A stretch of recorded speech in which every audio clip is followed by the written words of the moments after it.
Hello, everybody. In this episode, I'll be speaking with Ameen Soleimani. Ameen is an Ethereum developer who's worked on projects such as SpankChain, MolochDAO, and Rye, a decentralized, non-pegged stablecoin. In this episode, we discuss a few projects happening in the Ethereum ecosystem. You should know that I own some Ether, which is the main cryptocurrency in this ecosystem, as well as some other cryptocurrencies. I'm not a certified investment advisor, and to the best of my knowledge, neither is Ameen, so you should have healthy skepticism of any investing suggestions contained in this episode. For the record, I do not particularly recommend investing in cryptocurrency. With that out of the way, we can start the episode. All right, well, Ameen, welcome to the show. Thanks for having me, Daniel. Cool. So, I guess the first question I want to ask is, I guess you work on cryptocurrency stuff, or sometimes people use the phrase blockchain technology or whatever. Why is that good? What's the point of that? Yeah, in my view, it's coordination. It's all coordination. I learned about this rationalist god of coordination failure called Moloch when I Okay. was living at this place in Berkeley called the Event Horizon, where we met. Yeah. I found out I got nerd sniped by the rationalists in reading that blog post, and it changed my life. It was right around the same couple of weeks that I discovered Ethereum Okay. and understood that Ethereum is a coordination platform. You can build coordination tools, things like DAOs, things like tokens to align incentive, DAOs to coordinate fundraising or various like collective action, Hmm. NFTs to do signaling and build like-minded groups of people. It's sort of like a financialized Reddit in some sense, but ultimately it's the platform that humans will use to replace our existing institutions. So yeah, I think it's a big deal. So, so why would if I want to coordinate with people, like, one I, option I mhm. have is to just, like, I don't know, make a corporation, like, do stuff in, like, subject to Delaware corporate law or United States law or wherever I'm from. Another option is I can use some weird cryptocurrency, and, like, put everything I do on a blockchain that everyone can read. It's like, yeah, why would I want to do this on, like, Ethereum? I can give you a really concrete example. I Yeah, made that would be Moloch great. DAO as a grants fund. It was like one of the first DAOs. This was in early 2019, I think we launched it. Okay. And so um, it was a grants making fund. It raised a couple $1 million from like 30, 40 people. Gave out over, I think, over $1 million now in grants. um, and it had like the way it worked was that you deposit money as a donor. Hmm. You get voting shares proportional to how much money you put in. Hmm. There's a 1 week voting period during which people can vote on proposals. People Yep. submit proposals. You say, shall we fund, $100,000 for X or $20,000 for Y? And people vote yay or nay. When that 1 week voting period is over, there's a 1 week grace period before the proposal is actually executed and the money is spent. And people have the option to leave the DAO with all of their money at any time that they want, Okay. including during the grace period. So you can see, oh, did the vote, to spend some money on a proposal, like not go the way I wanted? And if you feel strongly enough that you don't want to spend your money on some proposal, you can take your money and exit without needing anyone else's permission, without needing to like submit a proposal to do so. And that's called the rage quit function. And so, in a Okay. way, we embedded minority protections into the code.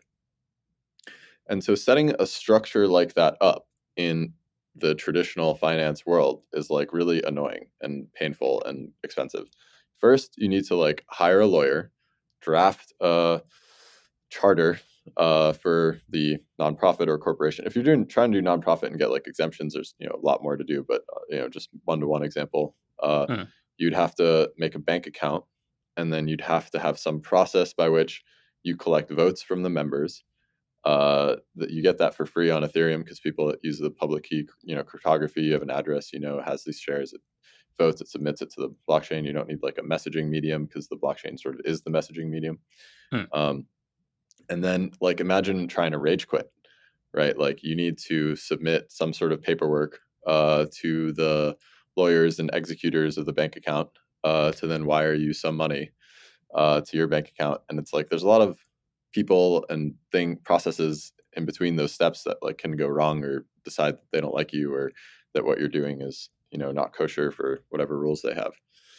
So there's a lot more opportunity to like run into problems if the bank doesn't want to process it or if the team decided that maybe they don't want to give you your money back or whatever, right? You don't have Hmm. like you'd have to go through some like complicated legal process, and that's it's kind of annoying. So like instead with Moloch DAO, it's like you can deploy the thing now that we wrote the code for it, and there's like freely accessible UIs that cost like dollars, like maybe single or double digit dollars to deploy the thing, and then you have the minority protections built in. People can fund it knowing that if at any time that they want, they can exit with all of their remaining funds at any time. So Okay. So it seems like the thing you're sort of trading here is like in the traditional finance world, you could do it, but you would need lawyers and you would need like trusted institutions, and that trust would need to be built socially. yeah, and it only gets more complicated if you're doing this with like people in every single country. Like that group Hmm. of people is like spans, I don't know, 20 countries. Okay. Right. So so with the traditional finance route, you need lawyers, you need like socially trusted institutions, and you have like multiple jurisdictions where it's I like, call this the jurisdictional stack, in the yeah, same way that you have like a programming stack. You have like a jurisdictional stack, and like Ethereum's jurisdictional stack is like really nice. uh, doesn't really have one. People are like, "What's the jurisdiction of Moloch DAO?" I'm like, Ethereum, yeah, because like we didn't sign any paperwork to sign up for the thing. There's no agreements. The contract is on the blockchain. You can read it. It will guaranteed to be worked as programmed until the end of time. yeah. I mean, I guess to some degree, like depending on what you're doing, like the country you're in might get mad at you, right? Like That's right. if you were making grants to like fund North Korean missiles or something, I'm sure like So somebody else would get involved. yeah, I mean, one of our main first grants was to fund Tornado Cash's initial development and audits and so forth. And like now that's come under attack and been sanctioned by OFAC. I don't think the members of Moloch DAO did anything illegal because starting it wasn't illegal at the Hmm. time, and like funding it wasn't illegal. Using it today after it's been sanctioned by OFAC is illegal. But people did bring this up as a risk factor, and our recommendations at the time was like, if you are worried about the liability, the unlimited liability of being part of a general partnership, which is how every unincorporated, uh, organization is treated under the law, then you can create an LLC and deposit your shares of this DAO into that LLC, and then protect yourself that way for the mere cost of like $500. You know, Yep. Okay. By the way, for people who aren't familiar, what is Tornado Cash and what is OFAC? I actually don't know what OFAC is. yeah. Tornado Cash is a privacy tool for ETH where you can deposit your ETH and withdraw it sometime later, and it uses ZK snarks so that it's hard. You can't tell which of the withdrawals corresponds with which of the deposits. hmm. So it's a way for users to get anonymous ETH, um, without needing to like go through an exchange to set up a fresh account. Because, like you said, everything that you do on the blockchain is sort of transparent. So it's helpful to have like fresh accounts that don't share a transaction history with all of your other accounts. OFAC is the, I think, Office of Foreign Access Control, uh, maybe um, uh, Office of Foreign Assets Control. Okay. And so they're the ones who decide what goes on the sanctions list. And so they sanction the entire smart contract, every address that it interacts with. So now, if Which you're a is U.S. weird, right? citizen, you can't use it. Even if you had money in it, you can't use it. And USDC, which is like a stable coin, had a pool, and then they like froze the pool. And so even if you were like European and not subject to the OFAC sanctions, your money, if you had it in USDC in Tornado, is frozen by USDC, and you have to like go and submit to a proposal to get like a license from OFAC to like exempt you from the sanctions so that you can go withdraw your remaining money. Okay. Actually, on this topic, how when you say it's private, like the inputs are on the Ethereum blockchain, right? And the Yeah, outputs are as well. Can't someone just check if the inputs add up to the outputs? Or yeah. I mean, you can see the total net flows, but you can't correlate a specific out transaction to a specific in transaction. okay, That uses a ZK snark proof to prove when you're withdrawing that one, your withdrawal is properly one of the deposits, and also that it has not yet been withdrawn. So you can't submit the same proof to withdraw your deposit twice. okay. But as far as So anyone else is concerned, that's a giant black box. so basically, it seems like this is fine as long as you don't like put in 0.6377 ETH and then later take out Oh, it 0.6377 has ETH. fixed denominations. So Oh, okay. it has like 1, 10, 100, you Oh, know. okay. So everybody puts in the same amount, withdraws the same amount. The first implementation of the ZK Snark technology was Zcash. And so we use the same type of technology except on Ethereum and not like a fork of Bitcoin's code base, and using their same like 21 million monetary math and yeah. Um, Zcash has the advantage that you can have like shielded transactions of arbitrary amounts. Tornado is fixed denomination. They were working on a non-fixed denomination way that you could like transact arbitrary amounts, but at this point they've shut down operations to avoid any further uh, risk of like pissing off the U.S. government, which makes sense. Okay. So going back to Moloch DAO as like a thing you can do on Yeah. Ethereum and that you can't do other places. Are do you see like what big wins do you think you got from Moloch DAO that like would have been hard conventionally? And I'm curious if you count Tornado Cash as such a win. I actually do. I mean, my perspective was that if Tornado was the only thing we funded, it was all worth it. Uh, Hmm. and but we accomplished a couple things. The first was that we helped the community recover from PTS DAO, because in the aftermath of the DAO hack in 2016, when Hmm. one of the first big DAOs that was attempted, DAO stands for Decentralized Autonomous Organizations, fancy way of saying club. Um, Okay. so the DAO in 2016 was hacked and like $150 million was stolen. That's why like Ethereum Classic exists. There's a whole hard fork. We had to basically like refund everybody who spent money to the DAO in like a irregular state transition. It's kind of awkward. Blockchains aren't supposed to do that, but it was sort of like an existential thing. Yeah. So the community decided to do it. We haven't done anything like that since then, but yeah. So one of the wins was that by setting this up in this way, it was pretty early. It helped everybody else realize that this is a thing you can do, and it's cool to be Hmm. able to form these like, you have your group chat with your friends. Like, what if it has a bank account? And now my like group chat can go like fund things that we all like vote on. And so it went from being this like grants organization just for like ETH and Moloch to like Metacartel started, which was another copy of the Moloch code, and that was like funding grants for applications on Ethereum, and then a bunch of this was like 3 years ago, and since then DAOs have generally grown exponentially. There's like 10,000 now. There's Assange DAO to raise money for Julian Assange. There's Ukraine DAO to raise money for Ukraine. There's Moon DAO to send somebody to the moon. Kimball Musk made one called Big Green DAO. It's like to buy agriculture. Andrew Okay. Yang made one called Lobby 3 DAO to like fund lobbying stuff. Did So I like do you a need lot of DAOs for people are this doing it. stuff? Like can I just send Ethereum to Julian Assange? Like why do I need a DAO? If you want to then have an easy way to participate in like the governance of the funds, Okay. then it's helpful. If you want to have some ability to like be refunded the extra, or make a conditional funding arrangement, right? Like there are reasons to do this. I mean, you could talk to me to get them and you'll get some of it, but like I would encourage you to push the buttons and load up your MetaMask and like, see what's going on. Okay. So yeah, one thing Moloch DAO did is it got everyone to recover from their PTS DAO, and now like Yeah, people are making DAOs left, right, and center. right. And then the other thing it did was, I mean, so it like funded cool things, right? Like Tornado, it funded some ETH2 research, it funded a bunch of other projects. And then it also helped popularize the Moloch meme itself.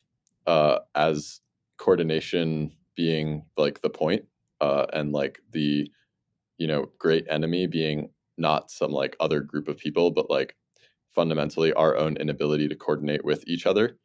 Uh, like that's the enemy. It's not like Hmm. China's not the enemy. It's like Moloch is the enemy. Like it's not their faith or my faith or their country or my. It's like what are the fundamental things keeping us from working together, and like how can we iterate at the level of like building tools to like enhance all coordination. And that's what we do in this space. So I thought that was an important meme to get across, because then I wanted people to feel how I felt after reading Meditations on Moloch and encourage people to go read that blog post. And that part Okay. worked. Cool. Like, I guess there is something to be said for the fact that like you could do this in a normal way, but isn't like a community of like forward thinking degenerates that are willing to like play with your toys and like help popularize them. Okay. Fair enough. Um. Yeah. So I guess this is a mix of like partly like funding stuff to improve the state of the blockchain, and partly like stuff crypto people like supporting Assange, like maybe. Sorry, when you say Moondao, They are haven't they sent going? someone to the moon yet. I think that's the plan. I think so far they've just funded someone's like space joyride. Okay. But like, I don't know. It's like whatever. Like, if you want to go coordinate with like the premise of things like Ethereum blockchains generally for me was that like, okay, if you accept that they enable unprecedented levels of human coordination because they decrease the cost by like several orders of magnitude, then like you should expect the things that are the most interesting to be things that like require unprecedented levels of coordination. Hmm. You know, uh, and like 10,000 DAOs showing up is like just the beginning. What do you think the middle will be? um, I mean, I think we like start replacing a lot of institutions, like from the ground up. Like, you know, I like DeFi stuff, NFT stuff are sort of like stopgaps. Hmm. Like DeFi was necessary in order for us to like have savings accounts and like unbank ourselves and like use stable coins and like you know preserve our wealth and like earn interest and stuff. uh, NFTs were cool for bringing a lot more people into the space and letting them form their own communities Hmm. uh, around art and ideas that they like. uh, these are like just it's kind of crazy, but just like having a shared database for humanity is like really powerful. And it just enables a lot more trust. Like you can see who's in the club, who's not, who voted on what. It makes it easier to like trust groups and processes uh, in ways that like you couldn't do with institutions. Like for example, like one of my projects is a stable coin called Rye. Hmm. It's a fork of MakerDAO's Dai, and like I'm convinced that we are still early because like textbooks haven't printed out that like Rye represents a fundamental turning point in central banking. Now, I know I'm a crazy guy sounding like when I say that, but I also made the third DAO. And I remember what it was like to be like insane back then, being like, yes, DAOs will simply grow exponentially. This year, we will make the first 10. Next year, there will be 100. And the year after that, there will be 1,000. You know, and like it came true. Why? Because like everyone eventually realized that this was a powerful tool for coordinating. Something like Rye is unique in that it's a stable coin that sets like interest rates in real time. So Hmm. like the way the Fed and most other stable coins work is that like they have a meeting every couple weeks, and they get together and they like decide what the interest rates should be.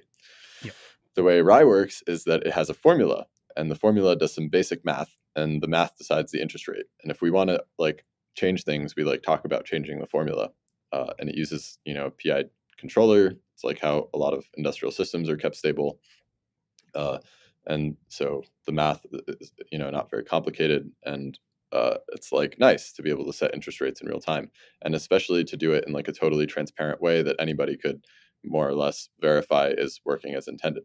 Like I see it as the inevitable future that eventually the Fed will set interest rates in real time or run some formula or whatever, because people will demand it. Because the way the system works right now is like not particularly fair, super opaque, leaves a lot to be desired. And so, like we can demo, toy systems, and reason from first principles about like how central banking should work, and basically do glorified R&D for humanity. Okay. Uh, So so I do want to ask you about Rye a little bit later, but would it be fair to summarize you as saying, look, people will tell that we're in the mid stages of crypto when central banks are like basically using monetary policy that crypto people developed? Is that like a prediction, or is that a hope, um, yeah, or is that uh, unfair? I think that's one of the things, but that's not the only thing. That's like one of the things that I'm into, right? Sure. There's other things like, can you do like actual like contracts on a blockchain, or have like a thing that represents like a contract? Like some people are into like music NFTs, for example, Hmm. right? Like, can I make a thing that represents a share of the royalties from a song? Hmm. Like, can I get my fans to participate in like investing, or benefiting from the popular, like me getting more popular?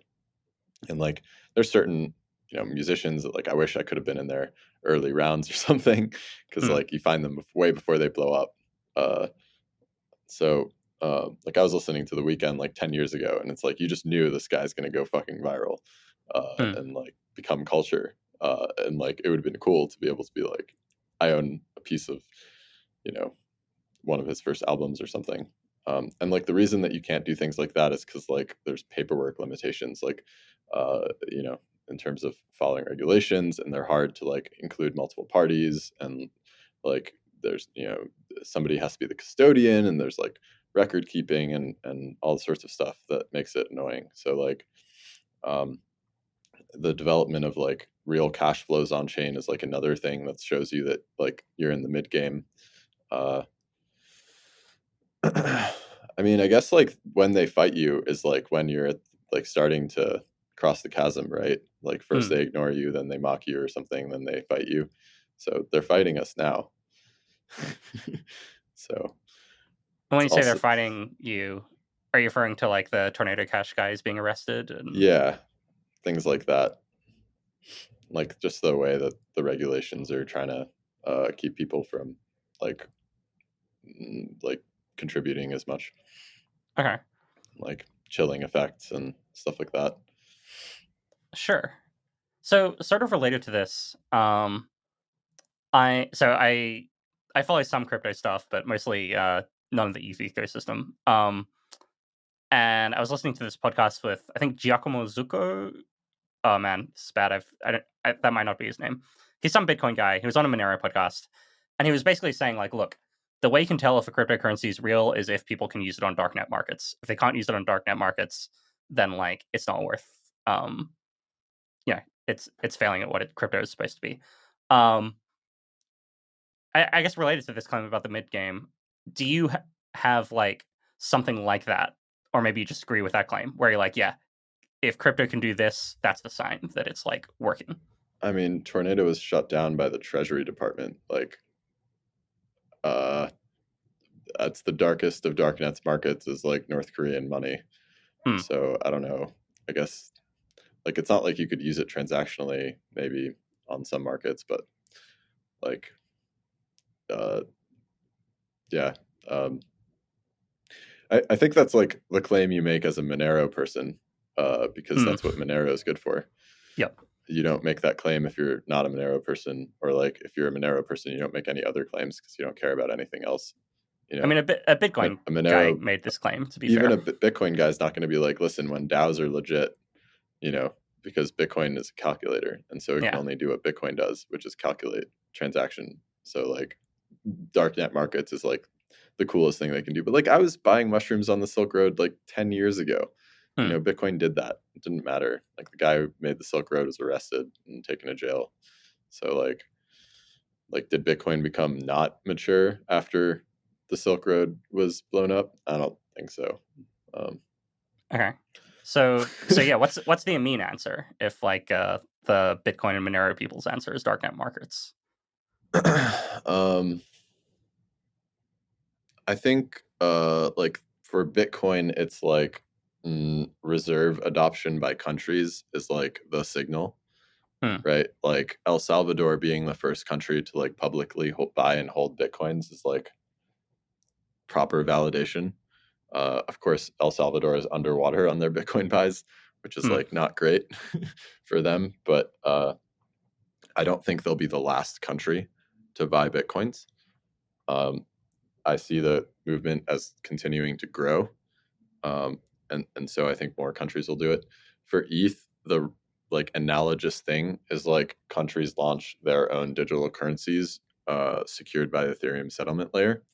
So it would be something like a country or region running their own Ethereum layer two and issuing their own like fiat on either Ethereum mainnet or the L2 directly, and then like promoting that and like having their, you know, payments and settled like financial institutions also use that. Um, that's sort of like the logical like bull case in my mind for ETH. Maybe that's like closer to the end game. Like at that point, it's like countries have bought into this idea that like this is like maybe building their own like financial settlement layer is like not worth doing and like hard to secure, and they just like outsource their security to the global public network that is the most secure. Hmm. And it's kind of like, you know, do you like it's like Wikipedia beat Encyclopedia Britannica because the open source nerds all over the world were able to contribute to it. And I see the same type of thing happening with ETH. Instead of like intranet like being the thing, even though like every company in the 1990s was like, we're going to develop our own intranet. I see it going the same way with like countries initially thinking that they're going to make their own private blockchain and then eventually realizing that they want to like tap into the liquidity and the settlement assurances of Ethereum directly and be able to use it to like do like uh like foreign exchange with like other countries in a secure way. Because if everybody makes their own chain, then it's like hard to trust that your balance is Hmm. properly updated on that guy's chain. But if you both throw some money on ETH, then you can do your swaps and like feel secure. Okay. Now I want to move on to Rye. Sure. And in fact, the reason I booked this interview is I was reading about Rye, and I was like, wait, I don't quite. How the hell is this working? I should just interview Amin about it. So, what, what is Rye? Like, what actually is it? um, it's a dollar denominated debt instrument that changes its own value to stabilize itself. It's like a hard thing to like think about. I can explain it in terms of like how other stablecoins work, which might be easier as a reference point. It is a fork of DAI, so MakerDAO made DAI. Originally, it was backed only by Ether, and so the way this Hmm. thing works is it's when I say backed by Ether, the way that it works is you deposit Ether. You have to over collateralize, which means if you want to borrow $100, you have to put up like 150. Okay. And so then you can borrow like $100 against your $150 of ETH.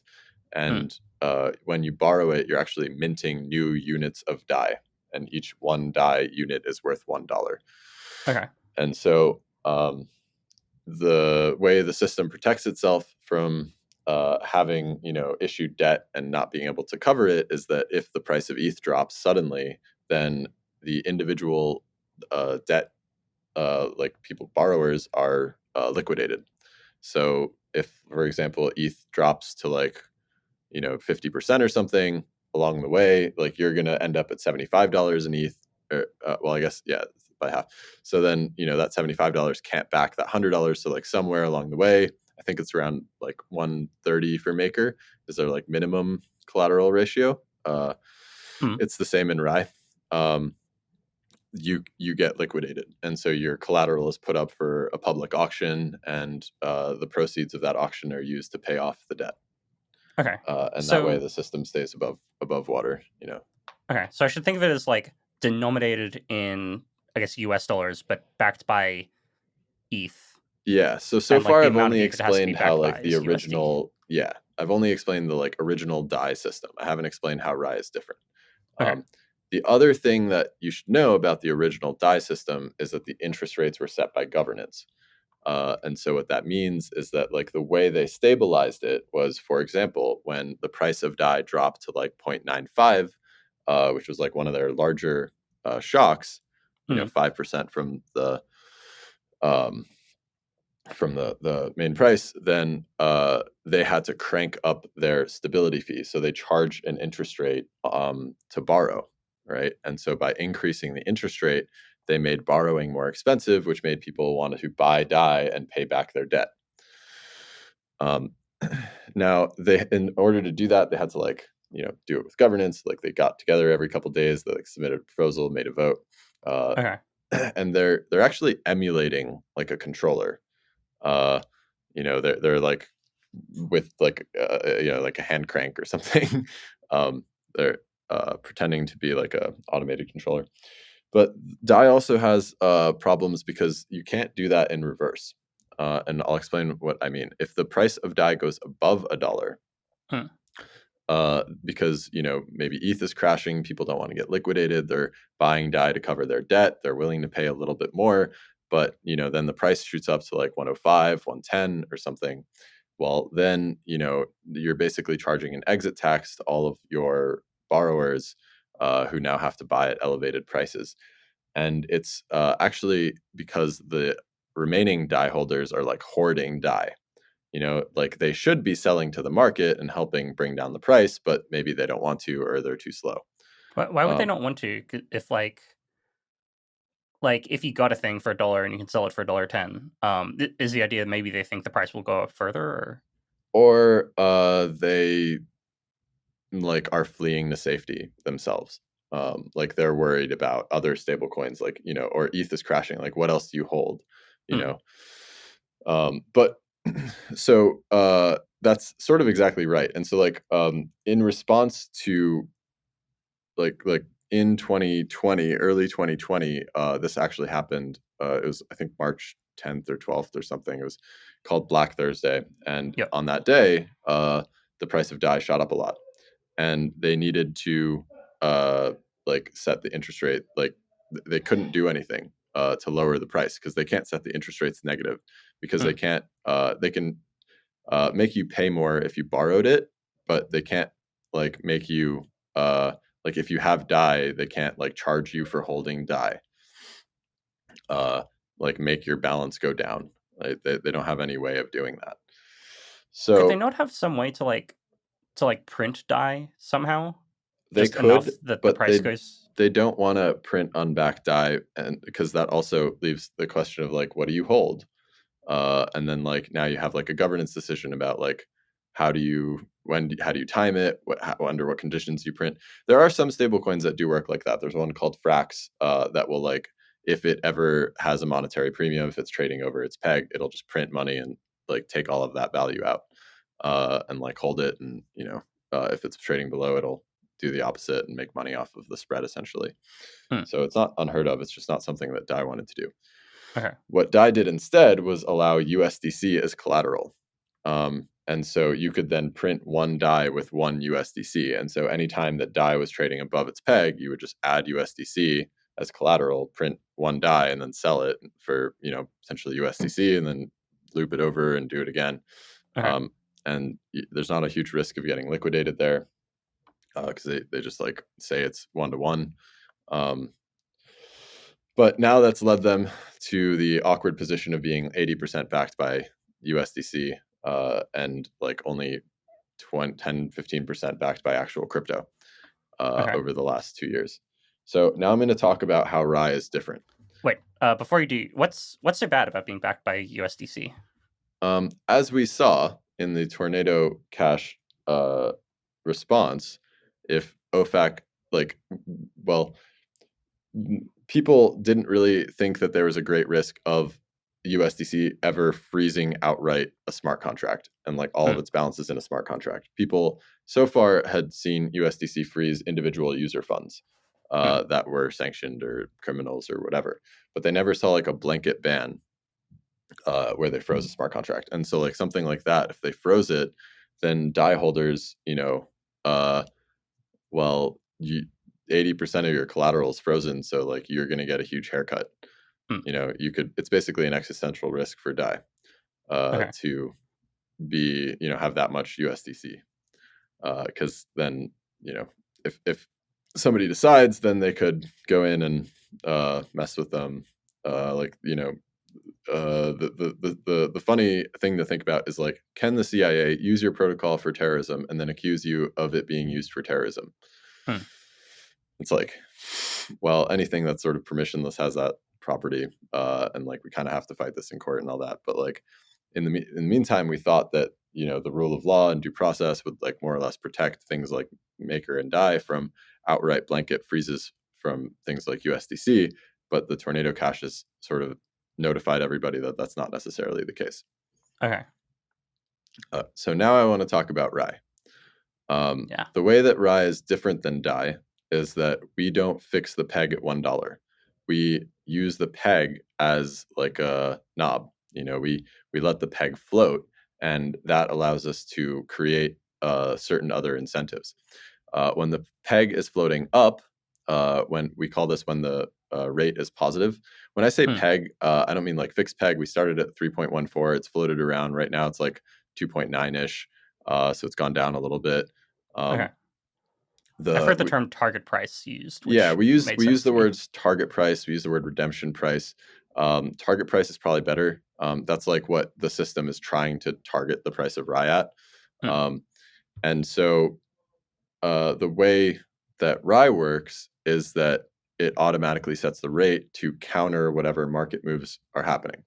Okay. So if Rye, the market price, the price it's being traded at on like Uniswap and Curve and other decentralized exchanges is higher than the redemption price, then the Hmm. redemption price or the target price starts going down. And so um, what that does is it creates this incentive. Well, if you know that the target price of Rye is going down, then if you're holding Rye, you expect to lose money in the future because at some point the market price is going to catch up to the decreasing peg price, Hmm. and at that point, like you will have lost some value Okay. based on the difference, and so it incentivizes you to sell if you are a holder.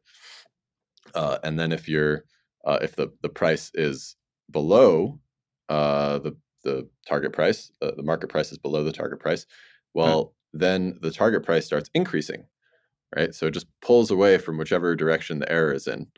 Okay. And what that does is it incentivizes people to bring the market price, chase the way that the target price is moving.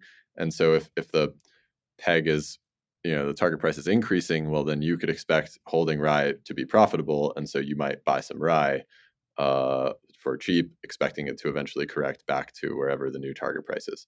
Okay. Um, And so basically, the hope is that this is going to adjust demand and thereby adjust the price. that's Is right. that right? Yeah. And so Okay. it's a way to balance supply and demand. Okay. Uh, yeah. And why does like it seemed like your story was okay, you like changed the target price, and then the reason that people like change their demand for like the reason that holders want to buy more, sell some, was that because like they thought the market price was going to change in response to the Yes. target price? Okay. Yes. So the sequence of events is like, for example, a month ago, Three Arrows Capital got liquidated. ETH went from 2K to 1K. Hmm. Uh, Big market crash. Rye spikes up, was sustained up around plus 3-4% for around a month.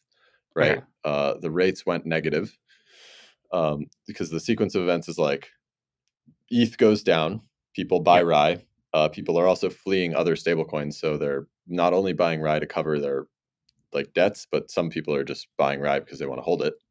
Yep. Other people who have Rye are not selling it because they don't want to go into other stablecoins because everyone is panicking. Hmm. Um, and so this sent a market signal to the controller, and the market signal was Rye is plus 3%, right? Okay. And so then the rate goes negative. The rate from negative 3% is like negative about 20% per year.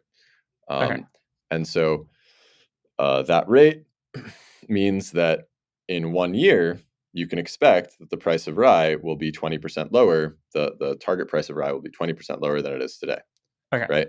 Now, uh, let's say the market price doesn't move at all. Hmm.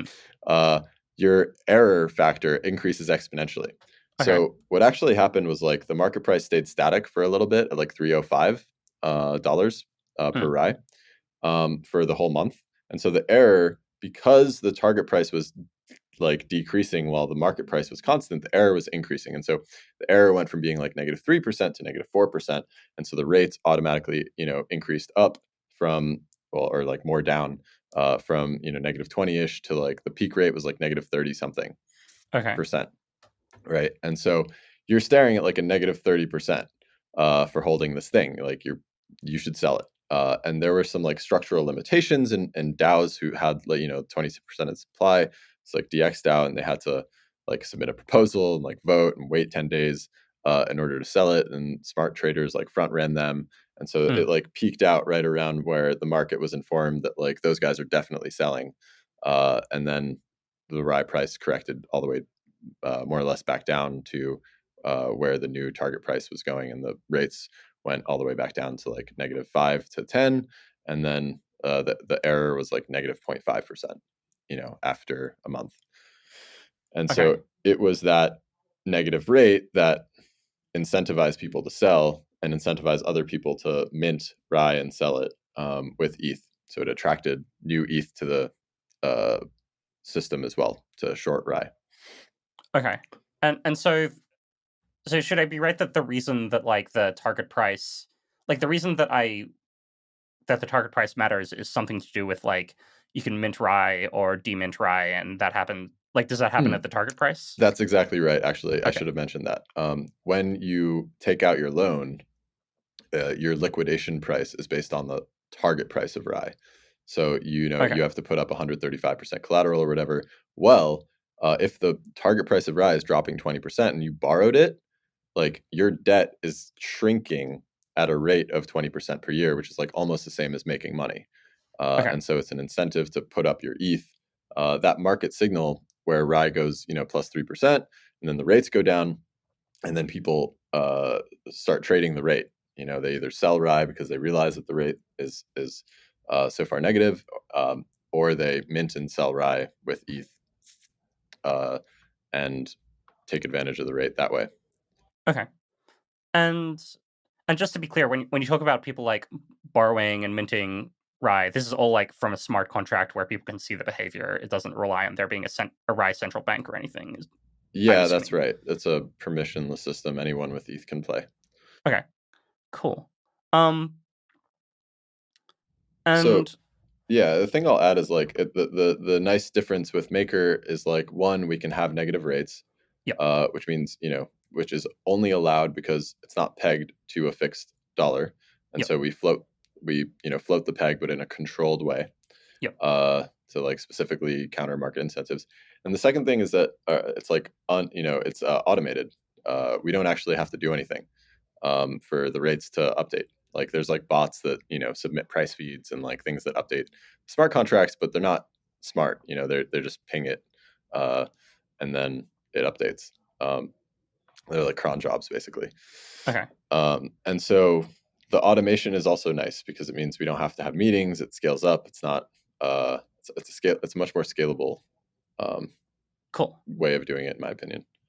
So okay, now I have a few questions. So my first thing, like one thing which seemed like it played a really important role there was there were these like price oracles that I think you were relying on to tell you like the ETH to USD exchange rate.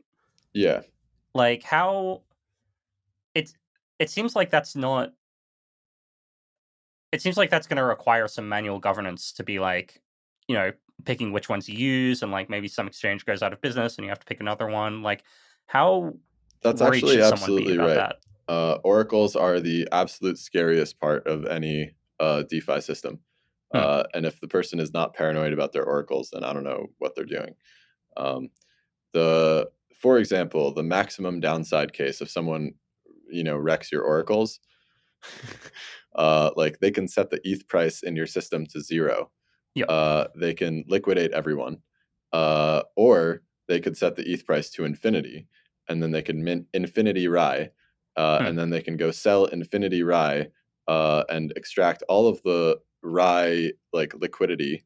Like if you have ETH against Rye and Uniswap, or if you even have like, um, if Rye was accepted as collateral on any lending platforms, you could put up infinite Rye as collateral and borrow everything else. Hmm. So it's like really important not only for your system, but like every system that touches your system that your oracles work properly. And it's something that's pretty hard to completely ungovern. Ungovernance is like one of the memes that I like for Rye because everyone went in on the governance meme, Hmm. and that attracted a bunch of people who like to like pontificate and vote on things. And like we wanted to automate the system as much as possible. So we, even though it's actually a governance system, we call it ungovernance so that we can vote on ways that we can have less meetings, and like remove our control over the thing. And so, um, yeah. What were we saying? I lost my Price oracles. How do price. you Oh yeah, like the oracles. So the stop them from oracles being have to incredibly stay. scary? Yeah, they have to stay governed to some extent. But like, um, right now the system uses Chainlink for both ETH and Rye, which is not great. Chainlink is like a U.S. company. They have a Hmm. multi-sig and like a corporate governance board, Okay. and so like they could decide that we're not cool anymore and they don't want to update our price feeds, and then we'd be sad. Okay. And so it's important to have like a backup, uh, and try to have decentralized backups, but you can't just like hard code those in advance forever because you don't know if, I don't know, Uniswap V4 will come out, Hmm. and then the liquidity will move from V3 to V4. And so you have to have some level of governance over like that thing. You can remove governance over practically everything else, but the oracles, you're still stuck. Um, Yeah. I wonder if this is like it seems like until there's just one cryptocurrency that actually has a stable price in terms of like stuff people want to buy and sell, it seems like this is going to be tricky. Once you have that, it seems like I can imagine there being a decentralized oracle that just looks for atomic swaps or something. I don't know, but I do wonder if this is just a limitation of like you need one thing where prices are stable and then everything else can work. um, yeah, I don't know. I don't know what stability really even means anymore. Uh, like we like to think of stability as like our CPI metric, but like even that's kind of manipulated and like has to be sort of governed and like determined on an ongoing basis. So like Hmm. even your like metric of stability is something that you have to like deliberate over, you know. Um, Okay. Go. yeah, I think things like Rye are more likely to be the type of thing that works for uh, achieving like stable unit, prices and stuff. I don't think peg systems are very good. They just seem kind of fragile to me. Like Hmm. there's a reason that like countries don't use like fixed hard pegs anymore. It's because they're kind of annoying to maintain. When Yeah. you have Yeah. a pegged system, your system only has two states, and it's like everything is fine. We're at the peg, or like we're off peg. It's a fucking emergency, you Hmm. know. And something like Rye, like being off peg by 2 or 3 or 4 or 5% is like the same thing as being off peg by 0.1 or 2%. It's like the rates go stronger. The rates in the system are proportional to the error. So like when the error increases, the rates also increase. Um, Okay. Um. So another question I have about this whole thing is like, it seems like what happens is like basically the target price adjusts in response to price changes. hmm And so if I imagine like if there's some increase in demand for ETH, then it hmm seems like okay, the target price is going to change in response, and that's going to push demand the other way. So like, have you just made it impossible for this thing to become like really popular and a thing that everyone uses? If like whenever there's increased demand for it, you start like kicking the other way and like pushing Possibly, demand back down. possibly. And in some sense, like maybe that's like a bad thing. Maybe that's like actually how these things should work. Uh, like the point of governing a money supply is to make it grow and shrink as needed. Hmm. Uh, so far, Nobody has figured out how to make their money supply shrink very well. Hmm. They all do it through, this like inflation, which is like a not great way of doing it. Um, Hmm. like Rye's like pretty farm to table, in the sense that like what's backing your money. Like you are holding on to some debt instrument that somebody who has ETH has created, and like if the price of if the rate is like negative, it means that like there's more demand for holding the debt instrument than there is taking out the debt, and so the Okay. people who are taking out the debt need to be paid to do so at Okay. whatever rate. And the opposite, if there's more demand for borrowing than there is holding, then the rates are going to be positive and the borrowers will pay the holders. Hmm.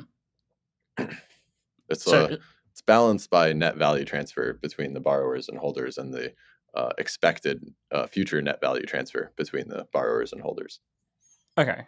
So like if there were a surge of demand for Rye because people realize that they don't like USDC anymore, is the idea that like, well, that would change the target price and that would partially make Rye more expensive on the demand side, but it would also partially modulate the supply side, and like That's right, people would mint because Rye and they'd make more money. that's right. It goes up, and then some people holding Rye might be like, "Oh, I want to sell now," and other people who have ETH might be like, "Oh, this is a good opportunity to mint." Okay.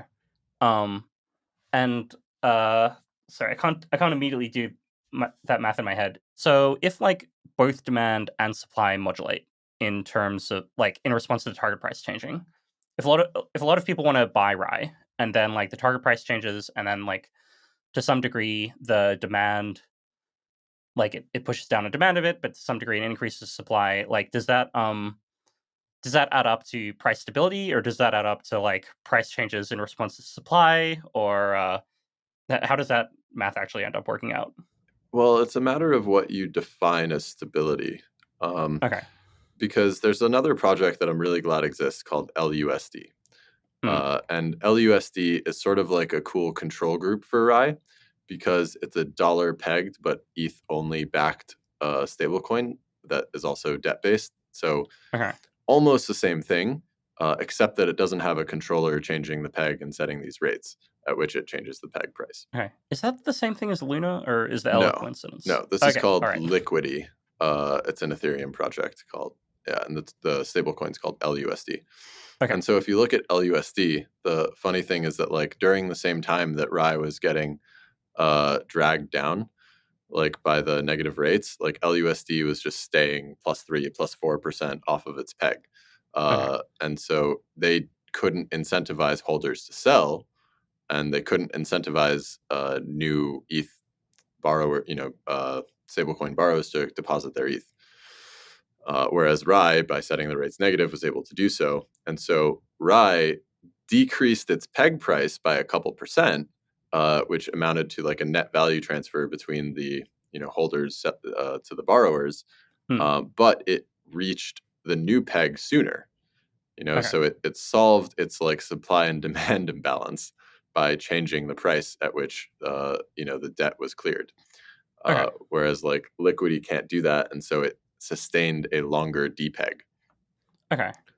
So So yeah, so like you could say stability is a dollar always, or you could say stability is the ability to withstand shocks. And so Rye takes the ability to withstand shocks as the sort of thing that we're optimizing for in terms of stability. okay. And so to check if I understand that, it seems like you're saying if like a bunch of people fled into Rye, the price would like change, but then it would be stable at the new price. That's right, and it doesn't Okay. care about the old price. Okay. Cool. Another question I have is like how okay, this is just the thing I was wondering. Like, so if Rye, it's based on some like PID controller where the target price adjusts. Correct me if I'm wrong, but it seems like the target price adjusts proportionally to how far the market price is off, and there's a term for the integral of like how big this distance has been over time, summed it up, Yeah, and a term for the derivative, like how quickly is it, getting worse or better. Um, we didn't use the derivative term, but the P and I are implemented. Okay, so just a PI controller for Yeah, now. we ran it in P only for about a year while we tuned the P term, and then we introduced the integral term, and now we're tuning that. Okay. Yeah, so And related to this parameter tuning, like it seems like there must be some relation between like the how these parameters are set and like what the deal is with price stability and absolutely, or like how quickly things adjust. if you made the the P term 10 times stronger, right? Hmm, Then the same amount of error would result in 10 times as strong rates. okay. And like a 1% error causes like a negative, 7 or like around 7% rate right now. Hmm, It would cause like, 10 times as much. Um, okay. I don't know if that amounts to actually 70% because of how rates actually work, because they compound and, they're not linear. Yep. But yeah, it's like that.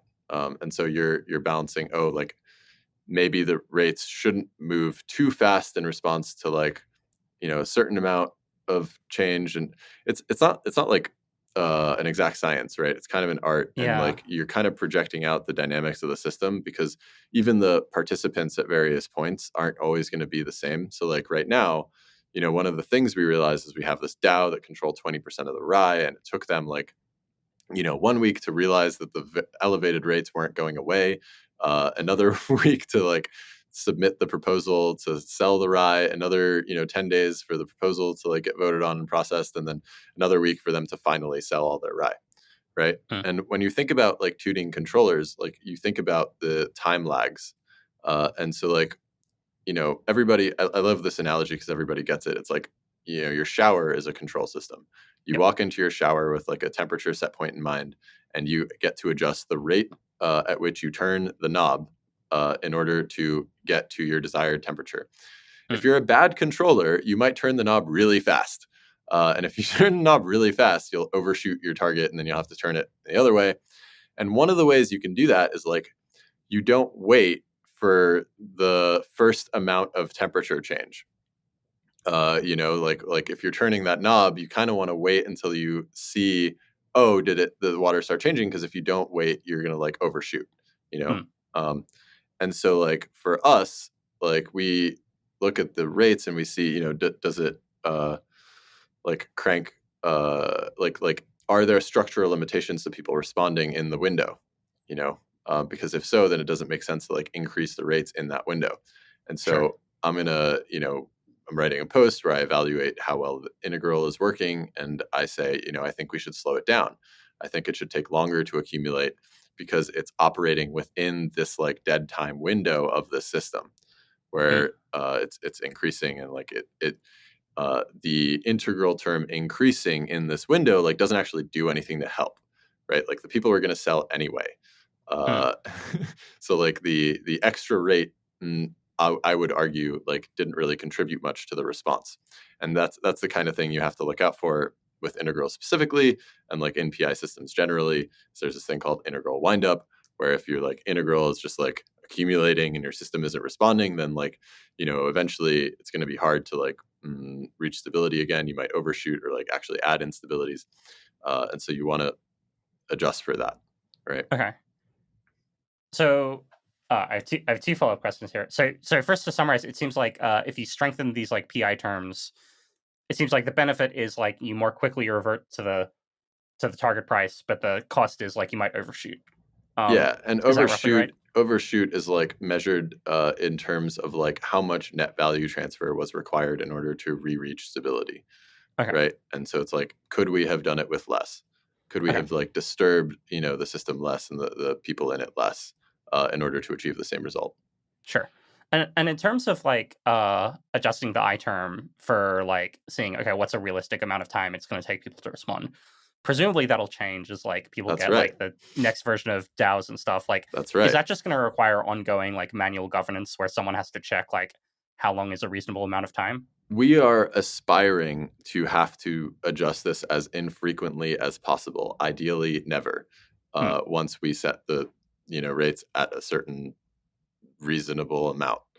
Okay. I think that we could project out, maybe the end game actors for a system like this take 3 months or something to decide. And so, right now, the half life of the integral is set to 30 days. So what that means is that like if it accumulates a 10% rate, 30 days later, if it's not accumulating more, if you've reached equilibrium, it'll be like 5%. 30 days later, 2.5%, Yep. and so forth. Um, so yes, there will be new players, and the dynamics of the market participants will change. We reasonably think that it'll be like the end game people are sort of like the largest pools of money today, where they take like maybe 3 to 6 months to decide. Maybe for the integral term, the half life could be 3 months instead of 1 month. Okay. And then your look back window is sort of like 1 year, where like 50% of your integral term is determined by the last quarter, Hmm. 75% of it is determined by the last 6 months, like 87.5% of it is determined by the last 9 months, and like 96% of it or 94% of it is determined by the last 12 like year.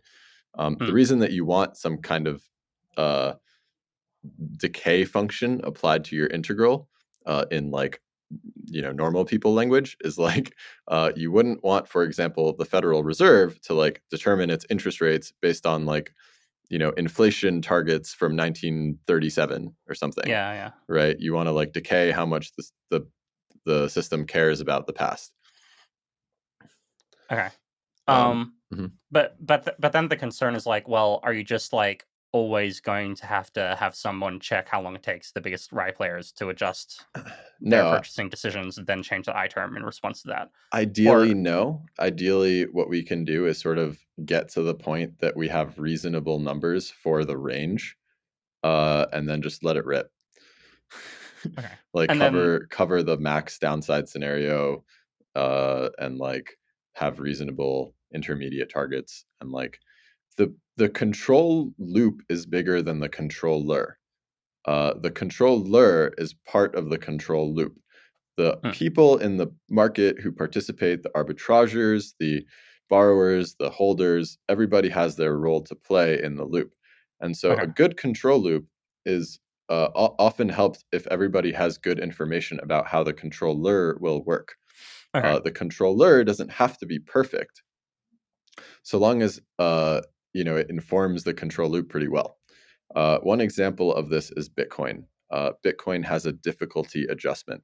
If it didn't have a difficulty adjustment, it would already be dead. Yep. The difficulty adjustment in Bitcoin is such that like it targets a 10-minute block time, Hmm, and it determines, I think it's like the moving average of the last 1,000 blocks or something, yeah. in order to figure that out. And if it's under 10 minutes, it increases the difficulty. It makes it harder to mine blocks to get to that eventual 10-minute target. If it's over 10 minutes, then it makes it easier. The reason this is important is because if it didn't work like this, and suddenly a bunch of the nodes went offline, a bunch of the mining power went offline, it could take a long time to mine the next block, hours, maybe days. Yep. And so having the difficulty adjustment allows the network to be resilient to failure. It's a very simple control system, right? Yep. It's a very primitive control system, but it works because everybody understands how it works, and they're able to adjust their behavior to it. Yeah. I mean, in some sense, it seems like you've got the base control system, and then you've got the control system of what everyone's doing in Right. anticipation of what the base control system will do. So I guess the hope is like, look, you set a halfway decent, um, you set halfway decent parameters for the integral controller, and then like you don't, it doesn't need to do much because like people can tell it's going to be off. Yeah, Yeah, it that's seems right. this is. Uh, I don't. I don't know if you'll be offended by this analogy or not. It seems like this is kind of similar to like Scott Sumner's vision of like how the Fed works under NGDP level targeting, where like the Fed just like never has to do anything because like the market knows that like if something bad happened, the Fed would like fix it, and so Sure, but the market will everything's just occasionally fine. call your bluff, and then the Fed actually has to do the thing. Yeah, Uh, yeah. I He haven't does want read the Fed to actually be able to do stuff when it has to, but Yeah, I haven't read too much specifically about NGDP targeting. yeah. Um, I have been going down the rabbit hole of how central banks work, and exploring why they don't automate rates in the way that like Rye does, and discovered some interesting things. Um, it's actually kind of awkward. The more I learn about how our central banking works, the more I'm like appalled. Hmm. Uh, I got into the space 10 years ago.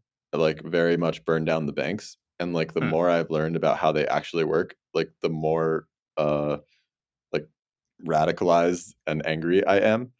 Uh, you would think that I like would temper it, uh, I would think but that actually, but I yeah. actually went more in the opposite direction. Um, yeah, um, like the entire premise of central banking is sort of flawed. Like the idea that an independent monetary authority can achieve like a long term sustainable 2% inflation rate or any targeted inflation rate is Hmm. false on its face. That like the reason why is because they don't control the issuance of debt. Like they're not Hmm. actually independent. They share a budget with the treasury, and the treasury can just decide to issue a bunch of debt. At which point, it doesn't matter what the Fed does. If the way the deficit is calculated is like your income minus your expenses. Yep. Your income is tax revenue plus seniorage, Hmm. where you print money, Yep. and the expenses are well government like expenses and Yep. your interest on your bonds. And so if you issue a bunch of debt, normally like when the Fed raises rates, they do it to combat inflation and it's supposed to bring inflation down, Yep. right? But if your GDP growth is negative, Hmm. and so your tax revenue is like decreasing, Hmm. and you issue more debt, then raising rates means that you just have to spend more money and you're not making any more money. And so the Hmm. difference has to be made up in seniorage because you're not making more money. So how do you pay for the interest on the bonds? You Hmm. have to print. You have to print. We're not going to default on the debt. And so there's this like weird character, weird condition where raising rates does the opposite of what people would think it does, uh, where it actually locks in future inflation because you lock in the Fed having to print to pay for the money, the Hmm. debt that it has issued. It doesn't have revenue to cover. Yeah. This Yeah. was There's written a weird tying Mhm. there. This is written in a paper by a central banker that I read recently, Hmm. where he takes this heretical position, and I have a lot of respect for heretics. His name is David Andolfada. He was working at the St. Louis Fed, and then he wrote this paper called "Is It Time for Some Unpleasant Monetary Arithmetic?" Hmm. Referencing a paper 40 years ago called "Some Unpleasant Monetary Arithmetic." Hmm. And that paper points out that maybe sometime in the future, this awkward flip of like how central banks like set rates might come into play. And the point of the paper that David and Alfado wrote last year was like, I think that time is like around now, uh, where now if we like raise rates, we might actually, if we go too far, like we might actually increase inflation because uh, we have to pay a lot more interest on the bonds that we've issued. The bond to GDP ratio, I think the interest payments to GDP ratio is like at all-time high at Hmm. around 20%. So it normally ranges from 10 to 20%. So we're like at the Yeah. sort of top of our bond issuance range. Yeah. I mean, I guess it's still the case that like the majority of government spending or the majority of spending is based on stuff that like the government could pass bills and like, spend less without defaulting on its debt. Yeah, Um you have to shrink the government budget. That's the only real way to solve that problem. If you're making hmm. less money, you have to spend less money. Yeah.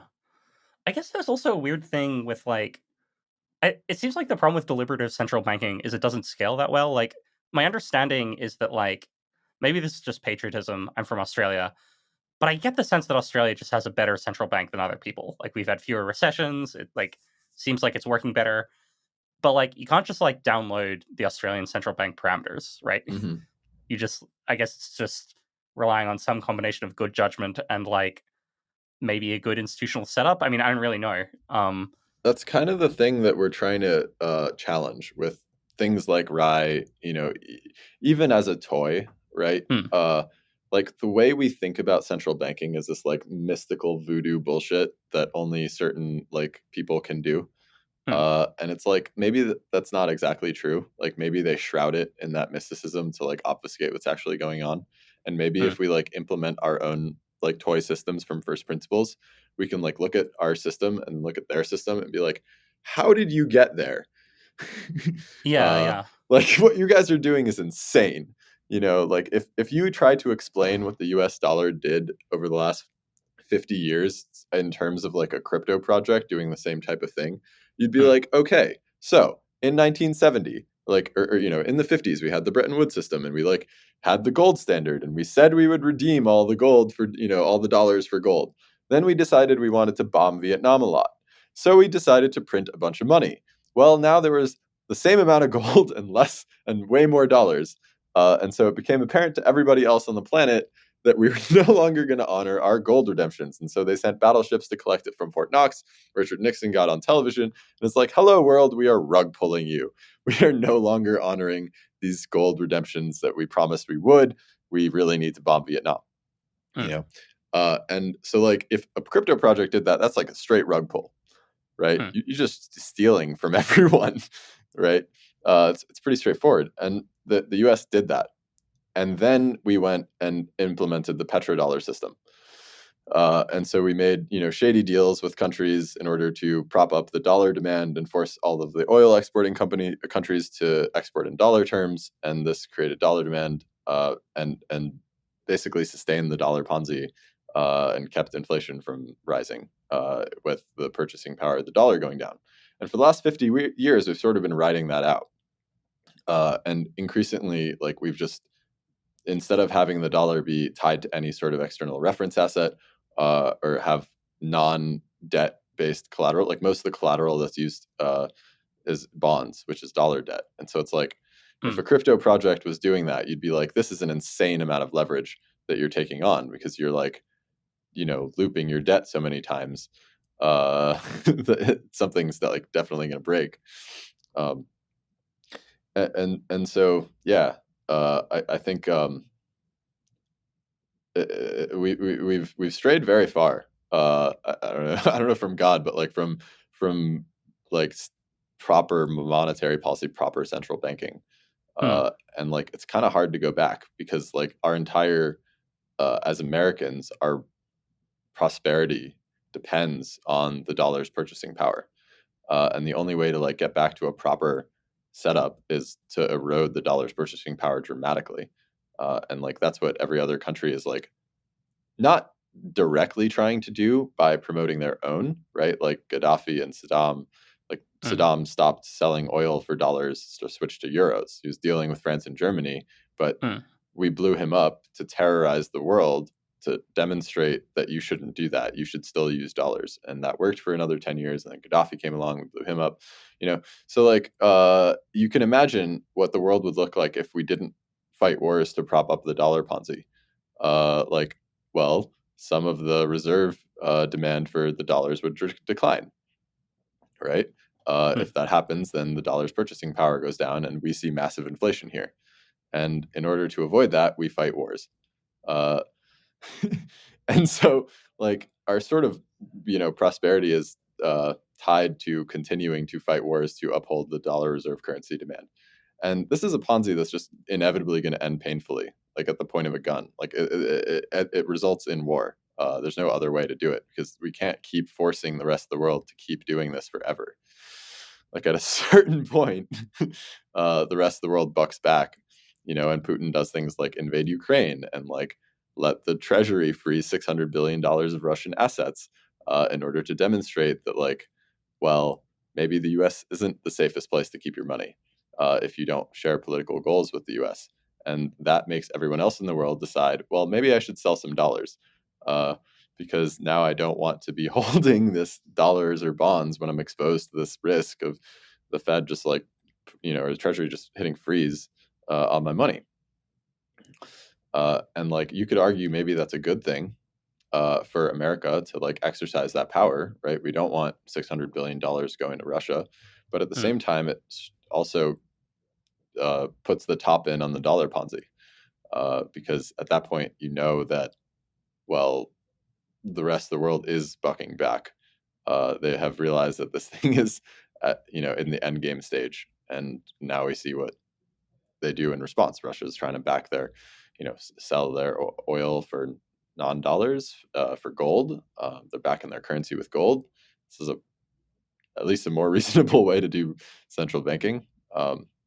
And like China is making deals with Iran to set up oil pipelines and military bases and pricing everything in renminbi.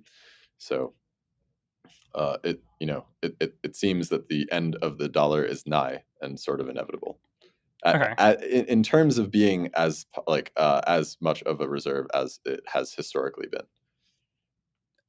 So is that like so basically the chain is something like, look, a whole bunch of other countries don't want to use US dollars anymore, don't want to hold them in exchange for oil payments or whatever. And then like the US dollar is like worth a little bit less because like the demand went down, and like that's the same thing as inflation. Yeah. Okay. So in your story, like fewer countries, like maybe over the next 10 years or 20 years, or I don't exactly know what time period.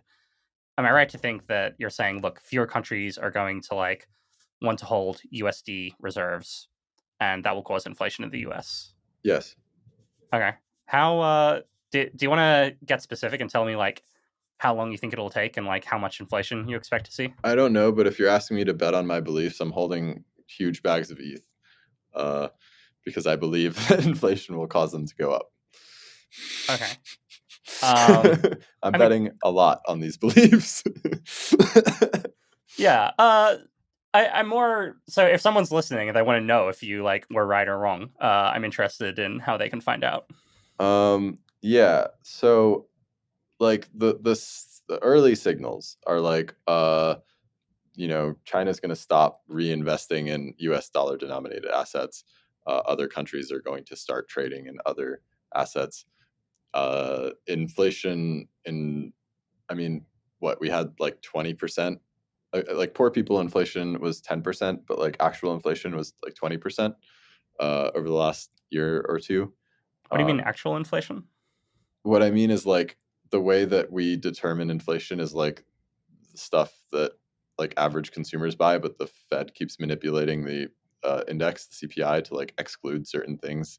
Like asset values aren't included, but rent is, to give an Hmm. example, right? And so like your house price might have gone up 20%, but your rent only went up 10%. Okay. And so that's an example of like for rich people, inflation went up 20% because all the assets are valued 20% higher. But for Hmm. poor people, the basket of consumer goods that you were, like buying is like only up 10%. Okay. um, So so that's the thing that happened. yeah, so like that's the thing that happened. So like I would guess more, right? Like on average over 5 years, like higher inflation than that, uh, Okay. like 50, 100% over the next like 5 years, let's say. Like Okay. if I'm right, you would see prices go up by that much. And like there's other things involved in prices going up, right? Like oil prices going up because Russia invades Ukraine is like a thing. Like fertilizer and like wheat prices going up because Ukraine's a major exporter. That's a thing. These aren't things that like a central bank can fix by raising rates. You know, Yeah. that's like not Like that's that's a real economy yeah, problem. that's like a real economy problem. It's not like a we printed too much money problem. Um, so that like we actually when we think about inflation so far, and how it was nice to have like low inflation, we kind of attribute that to like proper central banking, but it's also due to like deflationary global forces. So like for example, it like globalization means that different countries are like the cost of stuff goes down, basically because like there's economies of scale, there's specialization. Hmm. Each country can do the part of the supply chain that it does the best, and so the output is that the final like unit price of the thing goes down. That's a deflationary force, and what it means is that the government can sort of like print, and like that won't show up in the economy because baseline is deflationary, right? The end of globalization means that works in reverse. It means prices go up in a way that like central bankers can't actually do anything about. Hmm. And so between global warming, like anti-globalization measures, and like the end of the dollar demand as a reserve currency, I think that all three of those forces are extremely inflationary, and will result in high inflation over the next 5 years. Okay. Um